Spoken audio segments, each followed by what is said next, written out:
शाम के लीडर अहमद अल शरा ने सीरिया में बशर अल असद के मुल्क छोड़ने के बाद दमिश्क के अजीम उमैद मस्जिद में नारेबाजी करती हुई भीड़ से खिताब किया। रूस की एक सरकारी मीडिया ने दावा किया कि असद और उनका परिवार मॉस्को पहुंच गए हैं और उन्हें पनाह दे दी गई है। ये दावा बागियों पर मुल्क के कंट्रोल करने के कुछ ही घंटों बाद किया गया। अमेरिकी सदर जो बाइडेन ने कहा है कि अमेरिका को बाज़ाब्ता तौर पर असद के ठिकाने के बारे में पता नहीं है, लेकिन ऐसी रिपोर्ट्स हैं कि वो मॉस्को चले गए हैं। उन्होंने कहा कि सीरिया के हालात के लिए असद को जवाबदेह ठहराया जाना चाहिए। बाइडेन ने सीरिया के अंदर इस्लामिक स्टेट के ठिकानों पर अमेरिकी हवाई हमलों की भी तस्दीक की।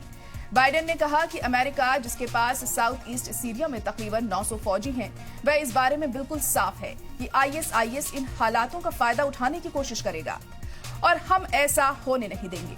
उन्होंने कहा, इस बीच दमिश्क के ज्यादातर इलाकों में बहुत कम या कोई पुरतशद्दुद जंग नहीं हुई। सड़कों पर सरकार मुखालिफ फौजियों और उनके हामियों ने जश्न मनाते हुए हथियार चलाए। सीरियाई सरकार की अलामती मूर्तियों को गिरा दिया गया और कई सिक्योरिटी चौकियों को आग लगा दी गई। इसके अलावा उन्होंने राष्ट्रपति भवन में भी तोड़फोड़ की। एक दूसरे मामले में इजराइल के वजीर आजम बेंजामिन नेतन्याहू ने गोलान हाइट्स में बिना गश्त वाले बफर जोन को जब्त करने का हुक्म दिया है। इजराइल का कहना है कि सीरिया के साथ 1974 का डिसएंगेजमेंट एग्रीमेंट अब वैलिड नहीं है। इलाके में कशीदगी बढ़ने की वजह से बफर जोन में कर्फ्यू लगा दिया गया है। इस बीच कई डिप्लोमेटिक जराये के मुताबिक यूएन सिक्योरिटी काउंसिल सीरिया के ताल्लुक से बंद दरवाजे में इमरजेंसी मीटिंग बुलाएगी। उनका कहना है कि मीटिंग में सीरिया के साथ हुई कशीदगी को कम करने के लिए कई कदम उठाए गए हैं। इतवार को रूस से भी इस मीटिंग में शामिल होने की अपील की गई है।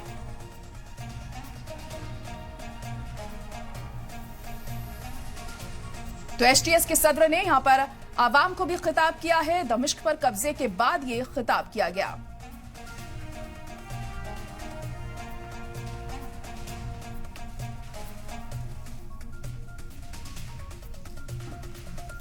मैं अबू मोहम्मद अल गोलानी आज सीरिया के बागियों का चेहरा हैं जो अब दमिश्क शहर को कंट्रोल करते हैं, क्योंकि बशर असद सीरिया से रूस चले गए हैं और मॉस्को में पनाह ली है।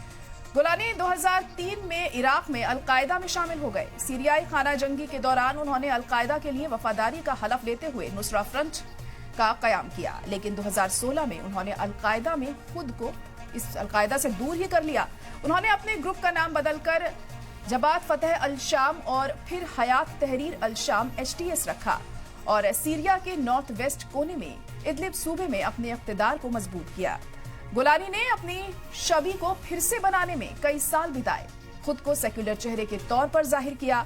हाल के दिनों में शिद्दत पसंदों ने उनका दूसरा नाम भी छोड़ दिया और उन्हें उनके असली नाम अहमद अल शरा से खिताब करना शुरू कर दिया।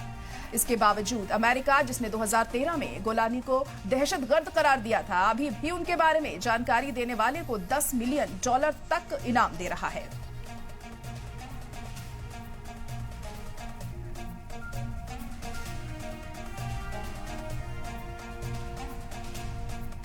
वहीं राजधानी दमिश्क पर बागियों के कब्जे के बाद सीरिया में सदर बशर अल असद का तख्ता पलट हो गया।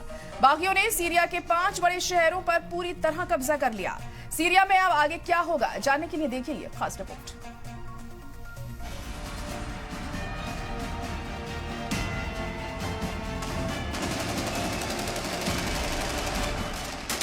सीरिया पर बागियों ने फतह हासिल कर ली है। उन्होंने राजधानी दमिश्क को अपने कंट्रोल में ले लिया है। बताया जा रहा है कि बशर अल असद मुल्क छोड़कर भाग गए हैं। बागियों ने मुल्क के वजारात दिफा पर कब्जा कर लिया। उन्होंने पब्लिक रेडियो और टीवी बिल्डिंग को अपने कंट्रोल में ले लिया है। ये एक सिंबॉलिक साइट है, क्योंकि यहां से वे नई सरकार का ऐलान कर सकते हैं। फिलहाल बागी हवाई फायरिंग कर राजधानी पर जीत का जश्न मना रहे हैं।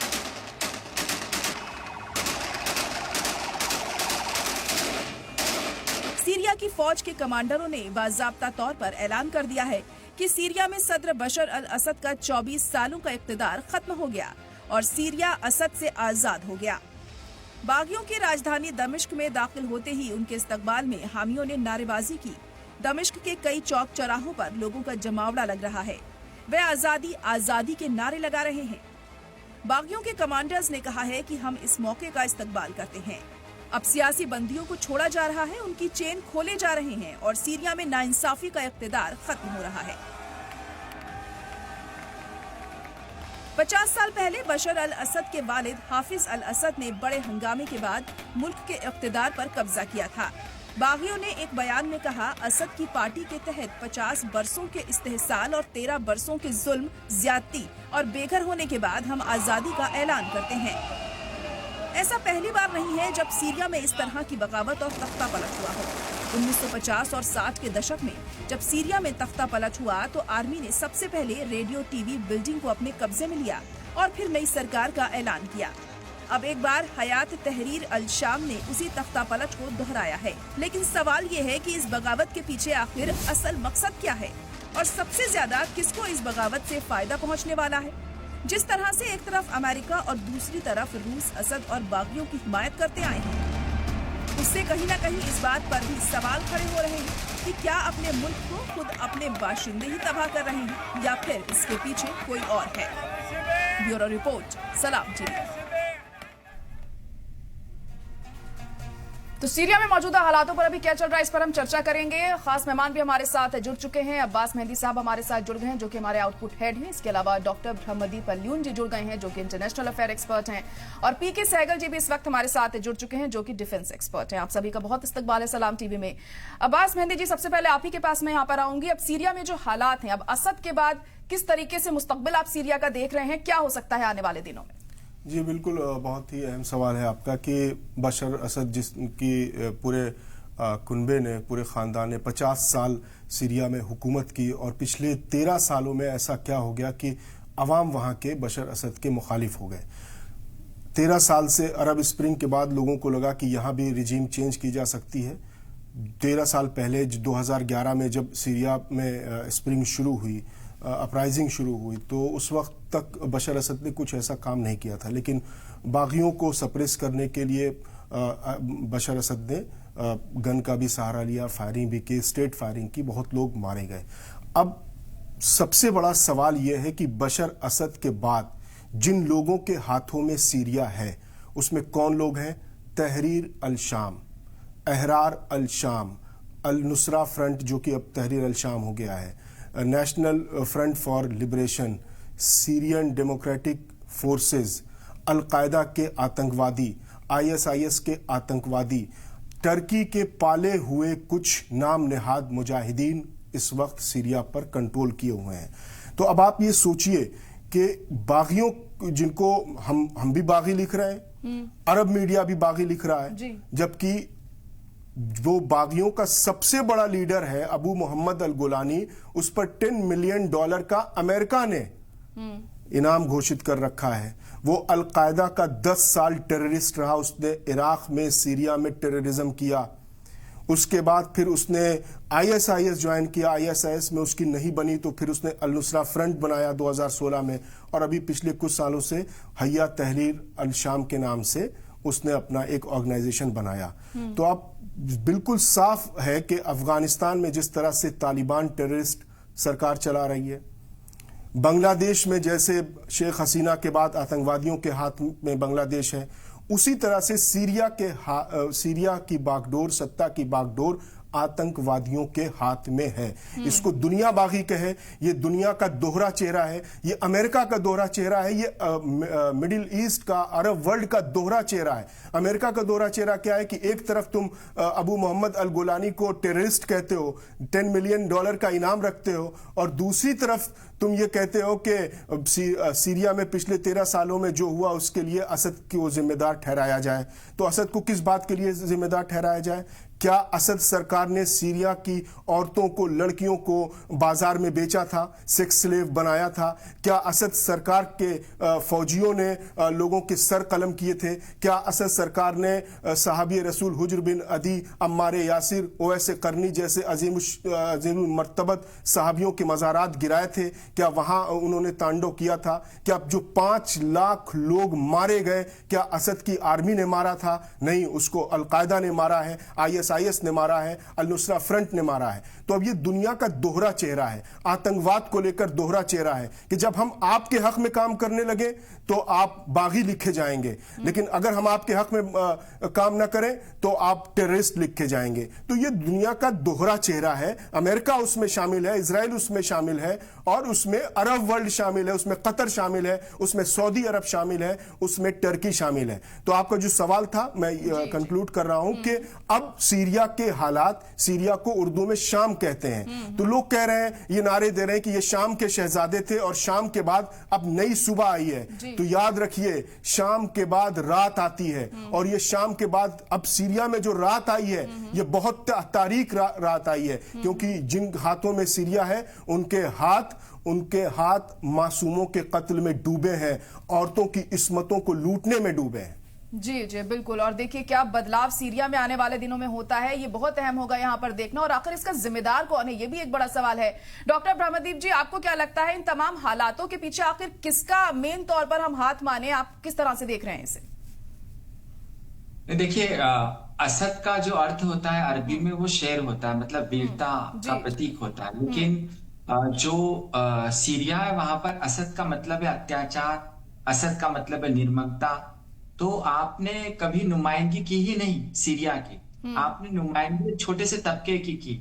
आपने जो सुन्नी बाहुल्य इलाके उनको अपने हालात पर छोड़ दिया था, मतलब आपने दुनिया का सबसे बड़ा भूखमरी वाला राष्ट्र बना दिया उसको, आपने शरणार्थी वाला देश बना दिया जहां से लाखों लोग दूसरे देशों में जाने के लिए मजबूर हो गए। तो आपने सिर्फ शहरों पर कब्जा बनाए रखा और वहीं से अपनी सत्ता का संचालन किया, और जिन लोगों ने लोकतंत्र की मांग की उनको बुरी तरीके से कुचला। तो जो सीरिया में बदलाव हुआ है वो लाजमी था, वो बदलाव होना ही था। अब बात यह है कि आप नुमाइंदगी किसकी कर रहे हैं? आप नुमाइंदगी सीरिया की कर रहे थे? बिल्कुल नहीं।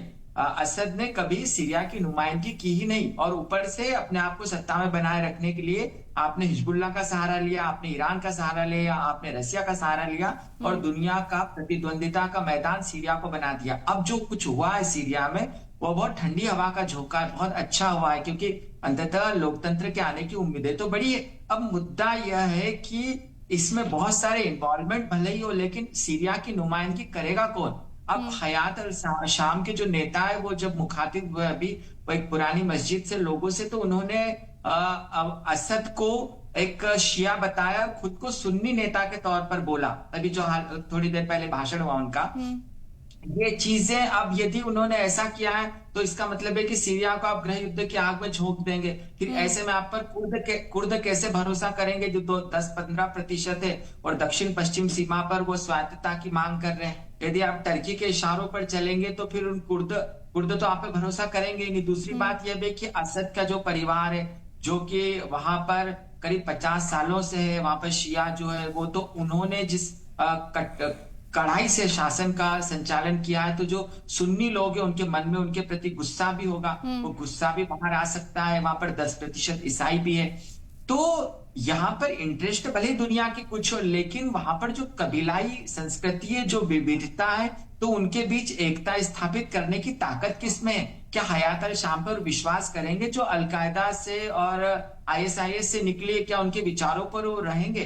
तो देखने वाली बात यह है कि आप सीरिया की नुमाइंदगी करें, आप ईरान की नुमाइंदगी करने से मना कर रहे हैं कि अब ईरान का हथियार यहाँ नहीं दिखेगा, तो फिर क्या अमेरिका का हथियार दिखेगा वहां पर? तो आप सीरिया की नुमाइंदगी करें, सीरिया के सभी समूहों की नुमाइंदगी करें, आप क्रिश्चियन को शामिल करें। इस मामले में सीरिया के सामने लेबनान एक अच्छा मॉडल हो सकता है, जहां पर राष्ट्रपति, प्रधानमंत्री और वहां के जो संसद अध्यक्ष, संसद के जो आला अधिकारी होते हैं या जो आला पद पर बैठे हैं, वो सारे अलग अलग जाति और समुदाय के लोग होते हैं। तो सीरिया में भी ऐसा करना पड़ेगा, क्योंकि यदि ऐसा सीरिया में नहीं किया जाता तो फिर सीरिया में गृह युद्ध पनप जाएगा। और यहाँ पर टर्की की भूमिका बहुत महत्वपूर्ण हो जाती है, क्योंकि एर्दोआन जो है वो इस्लामिक दुनिया का खलीफा होना चाहते हैं, और यदि यही हालात रहे एर्दोआन के और हयात अल शाम यदि उनके इशारों पर चला टर्की के, तो सऊदी अरब नाराज हो जाएगा। इन सब में देखिए अभी जो कुछ सीरिया में हुआ है उससे वहां पर शांति की उम्मीदें तो बड़ी है, लेकिन वहां पर बहुत सारी जटिलताएं हैं, और जी संयुक्त बिल्कुल, राष्ट्र की देखिए जो हालातों को सुधारना इतना आसान नहीं होगा वहां पर, और जिस तरीके से अब मौजूदा स्थिति वहां पर बनी हुई है उसको लेकर जो दूसरे मुल्क हैं उनका क्या रुख रहता है और वो किस तरीके से इन्वॉल्व होते हैं इन तमाम हालातों में, ये भी बहुत अहम होगा। पीके सहगल जी, आप किस तरह से देख रहे हैं और आपको लगता है कि अब बागियों के हाथ में अगर सीरिया आ गया है तो क्या आने वाले दिनों में हम सीरिया में मौजूदा हालात देख सकते हैं, क्योंकि आईएस भी इस चीज का फायदा उठाने की पूरी कोशिश करेगा? इसमें किसी प्रकार का कोई शक नहीं कि आईएस जो है स्थिति का पूरा फायदा उठाने की कोशिश करेगा, और वो किसी भी प्रकार से ना तो ईरान को एक्सेप्टेबल है, ना टर्की को एक्सेप्टेबल है, ना इजराइल को एक्सेप्टेबल है, ना अमेरिका को एक्सेप्टेबल है। अगर आप देखो तो नॉर्थ ईस्ट पर टर्किश की फोर्सेज है और नॉर्थ वेस्ट में अमेरिकन फोर्सेज है, और अमेरिकन साफ तौर पे कह रहे हैं किसी भी हालत में अल जलानी जो है वो एक कट्टरपंथी है, उसकी ऑर्गेनाइजेशन कट्टरपंथी है, किसी भी हालत में उसको हम सत्ता में नहीं आने देंगे, और उनके टारगेट्स को उन्होंने हमला भी करना शुरू कर दिया है। अगर अदीब का एरिया जो है वो उनके कंट्रोल में पहले भी रह चुका है, वहां कंप्लीटली इस्लामिक लॉ लगा दी गई है और बिल्कुल उसी माफी के हालात है जैसे कि अफगानिस्तान में है, और आने वाले समय में बिल्कुल टर्की में सीरिया में वैसे ही हो सकता है जैसे कि इस्लामिक वर्ल्ड में हो रहा है। ऐसे में क्या फ्यूचर है सीरिया का कोई नहीं जानता। वहां अनेकों प्रकार के गुट है, आपस में उनके क्या क्या विचार है, आपस में कैसे समझौता करते हैं, ये तो समय बताएगा। लेकिन जहां तक कई देशों का ताल्लुक है, बिगेस्ट लूजर जो है, इसमें बिगेस्ट जो लूजर है वो है रशिया और साथ में Iran. They are the big losers. Biggest जो गेनर और कुछ हद तक द अरब वर्ल्ड, और जो बिगेस्ट बेनिफिशियरी है इसका वो है टर्की और इजराइल। इजराइल ने साफ तौर पे सीरिया जो ईरान मदद करता था हमास की और हिजबुल्लाह की लाइफ लाइन सीरिया से होकर गुजरती थी, अभी सीरिया में ऐसी सरकार आ गई है जो शायद उसको इजाजत नहीं दे, या अगर इजाजत भी देती है तो जो बफर जोन है उसके ऊपर तो उन्होंने कह दिया हम कब्जा करने जा रहे हैं, ताकि उसके माध्यम से किसी प्रकार से इस बात की कार्रवाई ना हो। लेकिन साथ साथ इजराइल को यह भी खतरा है कि अगर वहां जिहादी सेटल हो जाते हैं तो वास्तव में वो भी इजराइल के लिए बहुत खतरा होंगे। जहां तक रशिया का ताल्लुक है, जैसे अमेरिका रशिया के लिए बहुत बड़ी डिफीट हुई है, लेकिन रशिया का एक एयर बेस है और एक नेवल बेस है। That is the only footprint that they have in the middle east, जिसके माध्यम से वो मिडिल ईस्ट के ऊपर ध्यान रखते हैं और उसी के माध्यम से वो अफ्रीका के ऊपर ध्यान रखते हैं। इस समय तो बागियों ने कहा है कि किसी हालत में उनके ऊपर हमला नहीं करेंगे, लेकिन ये तो समय बताएगा। रशिया की बड़ी कोशिश होगी कि अपने इन बेसिस को फुल अलर्ट पे कर दिया है, उनको कायम रखे, क्योंकि अगर वो हट सकते हैं तो कंप्लीट मिडिल ईस्ट में रशिया का कोई भी किसी प्रकार का बेस नहीं रहेगा, ना ही किसी प्रकार का बेस चाइना का है। तो दूसरे लफ्जों में जहां तक कम्युनिस्ट वर्ल्ड है उनका होल्ड मिडिल ईस्ट में कंप्लीटली खत्म हो जाएगा।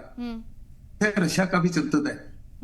जहां तक अमेरिका का ताल्लुक है, अमेरिका ने साफ तौर पे कहा है किसी भी हालत में वहां आईएसआईएस और जलानी की सरकार को नहीं टिकने देंगे अगर उनके इरादे उसी माफी के जैसे पहले थे। जहां तक अरब वर्ल्ड का ताल्लुक है, अरब वर्ल्ड बहुत जबरदस्त पैमाने पर वहां पे लूटमार हुई है, वहां पे बर्बादी हुई है, रिकंस्ट्रक्शन की आवश्यकता है। कौन कौन से देश रिकंस्ट्रक्शन में जुड़ेंगे, क्योंकि सीरिया के पास तो पैसा है ही नहीं अपने आप को रिकंस्ट्रक्ट करने के लिए। ये पैसा कहां से आएगा, किधर से आएगा, कौन देगा? या तो यूएन सिक्योरिटी काउंसिल का ताल्लुक है, यूएन सिक्योरिटी काउंसिल ने भी एक इमरजेंसी मीट बुलाई है ये तय करने के लिए और ये सोच विचार करने के लिए वास्तव में सीरिया का फ्यूचर क्या होगा और उसमें कितना क्या रोल होगा। अर्दोगन जो है टर्की के बड़े खुश हैं, क्योंकि टर्की के अंदर 3 मिलियन रिफ्यूजीज थे और वो चाहते थे कि रिफ्यूजीज को वापस स्टैब्लिश किया जाए, और बड़े पैमाने पर कहा जा रहा है कि 1 मिलियन रिफ्यूजीज जो है वापस आ भी गए हैं, बाकी 2 मिलियन को भी पुश करना चाहते हैं। तो उसका असर जबरदस्त टर्की की इकोनॉमी के ऊपर पड़ रहा था। फ्यूचर होता है, ये बहुत अहम है यहाँ पर देखना सीरिया का। और अब्बास जी आपके पास मैं आना चाहूंगी। अब देखिए जब इस तरह की चीजें सामने आती हैं मुल्कों में तो कहीं ना कहीं अमेरिका का एक बड़ा रोल उसमें होता है। अब सीरिया में ये जो हालात बदले हैं और आने वाले दिनों में क्या बदलाव वहां पर होगा, अमेरिका कितना इसके लिए जिम्मेदार है और आने वाले दिनों में उसका किस तरह से हम रोल देखें? ठीक है, मैं एक चीज क्लियर कर देना चाहता हूं, और ये ब्रह्मदीप जी जो अभी बात कर रहे थे ये बहुत से लोगों को नहीं क्लियर है और बड़े अच्छे अच्छे एक्सपर्ट्स को नहीं क्लियर है। जो ये प्रोजेक्ट किया जा रहा है कि बशर असद शिया थे, तो उसमें थोड़ा सा डेप्थ नॉलेज रखनी चाहिए। बशर असद शिया नहीं थे, एक अलवी सेक्ट होता है, जैसे मुसलमानों में सुन्नी है, शिया है, देवबंदी है, बरेलवी है, सल्फी है, अहले हदीस है, सूफी है, खोजा है, बोहरी है, उसी तरह से अलवी एक सेक्ट होता है। तो बशरुल असद अलवी सेक्ट से ताल्लुक रखते हैं, शिया हाथ खोलकर नमाज पढ़ते हैं, बशर असद हाथ बांध के नमाज पढ़ते हैं। शिया और सुन्नियों में एक बहुत बड़ा जो डिफरेंस है वो नमाज पढ़ने का है। तो बशर असद सुन्नियों के तरीके से नमाज पढ़ते हैं, ये जाके क्रॉस चेक कर लेना चाहिए। दूसरी बात ये है कि जो ये अभी उन्होंने कहा कि बशर असद का मतलब होता है क्रूर, बशर असद का मतलब होता है हत्यारा। असद अरबी का लफ्ज है जिसके मतलब होते हैं शेर के। बशर असद ने 2011 से पहले क्या अपनी आवाम को सताया है, क्या अपनी आवाम को सप्रेस किया है, क्या अपनी आवाम के खिलाफ आर्मी को ऑर्डर दिया है, पैरामिलिट्री फोर्सेस को या वहां की पुलिस को, कोई वहां के इंतजामिया को, वहां के एडमिनिस्ट्रेशन को इस तरह का कोई ऑर्डर जारी किया 2011 से पहले कि नहीं आप इनके लिए ये कानून बनाइए और इस आवाम के लिए ये कानून बनाइए, इस सेक्ट के लिए ये कानून बनाइए। बशर असद चुना हुआ एक लीडर है और वॉर के बीच भी सीरिया में इलेक्शन हुआ, फिर बशर असद जीत कर आया।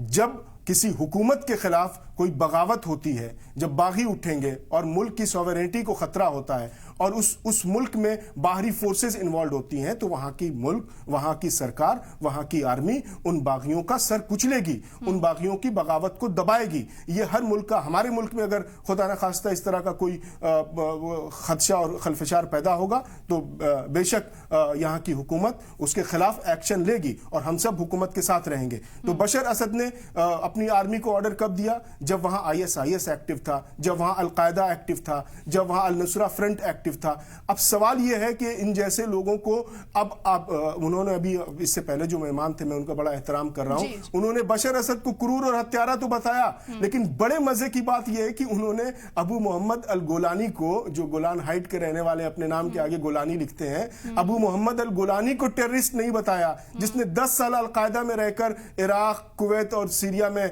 टेररिज्म एक्टिविटी को अंजाम दिया, उसको वो हत्यारा नहीं बताएंगे। अब ये मजबूरी क्यों है? ऐसी मजबूरी क्यों है? क्योंकि आप तो भाई, हम तो हिंदुस्तान में हैं और हम किसी भी आतंकवाद के खिलाफ हैं, चाहे वो ISIS का आतंकवाद हो, चाहे वो तालिबान का आतंकवाद हो, चाहे वो अलकायदा का आतंकवाद हो और चाहे वो किसी का भी आतंकवाद हो, हम आतंकवाद के खिलाफ हैं। लेकिन अबू मोहम्मद अल गोलानी को आतंकवादी नहीं बताना, अबू मोहम्मद अल गोलानी को अपोजिशन लीडर बताना, ये एक मजबूरी है, पहली बात। और दूसरी बात, अब जो आप बता रहे हैं कि अमेरिका की दोहरी पॉलिसी सबके सामने आ गई है। अमेरिका पूरी तरह से इन्वॉल्व है। जब सीरियन अरब आर्मी और जो वहां के बागी हैं, जो आतंकवादी हैं, उनसे जब होम्स, हमा और लताकिया जैसे शहरों में जब लड़ाई हो रही थी पिछले 7-8 दिनों में, तो जहां सीरियन अरब आर्मी मजबूत हो रही थी, वहां US ऊपर से बमबारी कर रहा था। तो अमेरिका का दोहरा चेहरा है कि एक तरफ आपने एक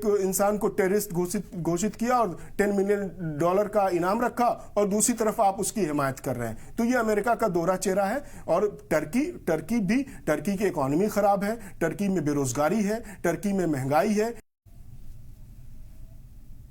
जी ब्रह्मदीप जी, असद को आप सुन्नी कैसे बता सकते हो, जो इंसान शियाओं के पक्ष में खड़ा रहा, जो शियाओं के पक्ष में खड़ा नहीं रहा, शियाओं के पक्ष में। आपको ऐसा लग रहा है कि आप उस असद परिवार की नुमाइंदगी कर रहे हैं जिसने लाखों सुन्नियों को वहां पर मार डाला। मैं असद परिवार की नुमाइंदगी नहीं कर रहा हूं। मैं असद परिवार की नहीं सुनिए, आप गलत बोल रहे हैं क्योंकि वो सुन्नी थे ही नहीं, वो शियाओं के वो शिया भी नहीं थे, सुन्नी भी नहीं थे। फिर से जाके आप असद की बायोग्राफी पढ़िएगा, आप असद का मजहब जान लीजिएगा। असद अलवी है, असद हाथ बांध कर नमाज पढ़ते हैं, शिया हाथ बांध कर नमाज नहीं पढ़ते। शियाओं के पक्ष में खड़े रहते थे, इसीलिए वो हिजबुल्लाह के साथ थे, क्योंकि हिजबुल्लाह सुन्नियों के लिए हथियार लेकर ऐसे नहीं लड़ेगा, ईरान सुन्नियों को हथियार नहीं पहुंचाएगा। मैं क्षमा चाहूंगा आपसे, लेकिन जो अमरदीप जी मेरा एक पॉइंट सुन लीजिए। सारे जो डिस्टर्बेंस थे असद के दौरान, असद रिजीम में 2011 से 2024 तक, वो नॉर्थ सीरिया में थे और नॉर्थ सीरिया में शिया रहते ही नहीं। शिया जो है वो दमिश्क के आसपास रहते हैं, चूंकि वहां सैयदा ज़ैनब जो शियों के इमाम हजरत अली है, उनकी बेटी का मजार है, उसके इर्द गिर्द रहते हैं। तो शियों को डिफेंड करने का मतलब ही नहीं था। वहां मरने वाला भी सुन्नी था नॉर्थ सीरिया में और मारने वाला भी सुन्नी था। अवाम जो थे वो सुन्नी अवाम थे और वहां पर सीरियन आर्मी को जी अरब स्प्रिंग को सबसे ज्यादा जहां पर कुचला गया वो सीरिया की जमीन ही है। आप इस बात को समझिए। लेकिन इस मुद्दे से जो जायरा जी ने एक प्रश्न पूछा है मुझसे कि क्या संयुक्त राष्ट्र में जो बैठक हो रही है, बिल्कुल बहुत अहम है। इसलिए अहम है क्योंकि मध्य पूर्व का बहुत पुराना इलाका सीरिया है। सीरिया में यदि शांति होती है तो उसका प्रभाव पूरे अरब जो मुल्क है उन पर पड़ सकता है। और यहाँ पर यदि ये जो हयात अल शाम और ऐसे संगठन है, यदि ये किसी एक देश के इशारे पर नहीं चलते तो इसका फायदा सीरिया के लोगों को मिल सकता है, क्योंकि वहां की अर्थव्यवस्था पूरी तरीके से नष्ट हो गई है। और जिस प्रकार से जॉर्डन और लेबनान से खुशी खुशी लोग वापस अपने मुल्क लौट रहे हैं, इसका मतलब है कि जिस प्रकार से तुर्की में लोग जश्न मना रहे थे, जो वहां पर शरणार्थी के तौर पर उजाड़ दिए गए थे अपने घरों से, बशर अल असद की सरकार ने लाखों लोगों को वहां से जाने के लिए मजबूर कर दिया था। तो ऐसे लोग जो खुशियों से आ रहे हैं, मुझे लगता है कि ये सरकार के साथ यदि संयुक्त राष्ट्र मिलकर काम करता है, यदि तालिबान जैसे प्रतिबंध नहीं लगाता है, तो न तो इस्लामिक स्टेट वहां पर सिर उठा पाएगा, न ही कोई जातीय। बिल्कुल, देखिए अभी तो तमाम चीजें वक्त के साथ साफ होंगे। अब्बास जी, क्या आप जवाब देना चाहेंगे? मैं ब्रह्मदीप जी से एक बात क्लियर कर देना चाह रहा हूं कि मैं एक जर्नलिस्ट हूं और मैं असद परिवार का सपोर्ट नहीं कर रहा हूं, असद रिजीम का सपोर्ट नहीं कर रहा हूं। मैं इसको कबूल कर रहा हूं कि असद ने बागियों को सप्रेस करने के लिए पिछले 10 साल में वहां पर कत्लेआम किया है, लेकिन मैं अल गोलानी को जस्टिफाई नहीं कर सकता। अगर मैं जिस तरह से ब्रह्मदीप जी हयात तहरीर अल शाम को जस्टिफाई कर रहे हैं, तो फिर मोहम्मद यूनुस की सरकार बांग्लादेश को भी जस्टिफाई करें, फिर बांग्लादेश में तालिबान की सरकार को भी जस्टिफाई करें कि बांग्लादेश में तालिबान सरकार बहुत पीसफुली चल रही है, बड़ा अमन है, वहां शरिया लागू है और मोहम्मद यूनुस भी यही कर रहे हैं। तो सबका मॉडल जो है वो एक ही है, चाहे वो मोहम्मद यूनुस की सरकार हो, चाहे वो तालिबान की सरकार हो, और चाहे अब जो सीरिया में अल गोलानी की सरकार आएगी। इनका मकसद एक है, इनका मकसद यही है कि सिर्फ हम रहेंगे, कोई दूसरा नहीं रहेगा। यहां पर बशर असद के डिफेंड करने का सवाल नहीं है। यहां सवाल यह है कि सीरिया के अवाम को आजादी नहीं मिली है, सीरिया के अवाम पर फिर वही दहशतगर्दी, वही आतंकवाद उनके सर पर मुसल्लत हो गया है, जिससे वो पिछले 13 साल से जूझ रहे हैं।